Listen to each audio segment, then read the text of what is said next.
Beginner. 13 pamoka. The 13th lesson. Šioje pamokoje pokalbiai, frazės skambinant į biurą. Could I speak to? Could I take a message? Darbas.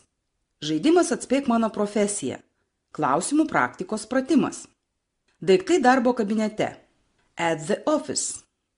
Kiekiniai skaitvardžiai nuo 20 iki 100.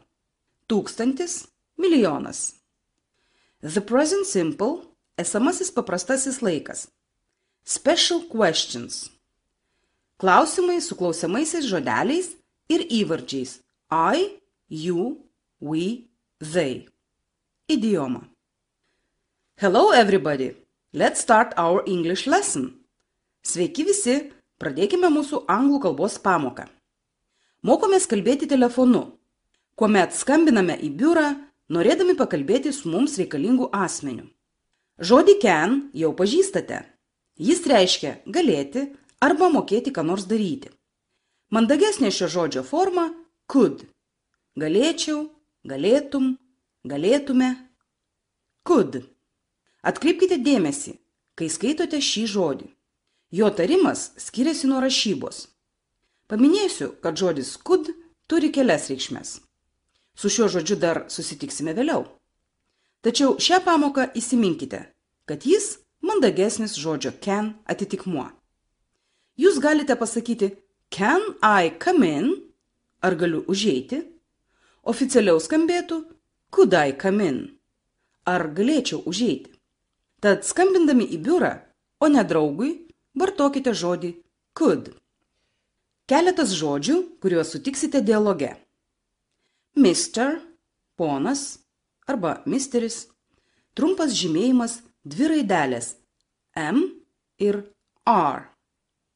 Mrs, ponia, Mrs, trumpas žymėjimas trys raidelės M, R, S.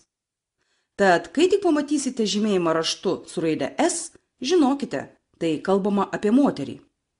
O jei mažiau raidelių ir S nedalyvauja, tada kalbama apie vyrą. Mr.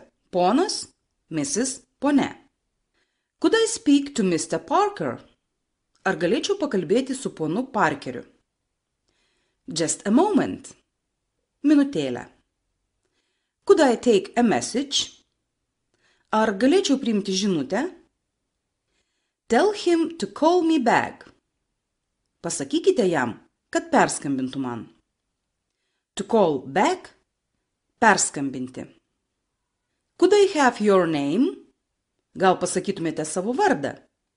Kaip matote, neverčiame pažodžiui, nes mes nesakome, gal galėčiau turėti jūsų vardą. Kaip jau minėjau praeitoje pamokoje, žodis have labai plačiai naudojamas įvairiuose posakiuose. He will call you back, jis jums perskambins. Klausykite dialogo daug kartų ir kartokite frazes. Taip jas lengvai įsiminsite. Dialogas. Good morning, Smarties. Alison speaking. Hello, could I speak to Mr. Parker?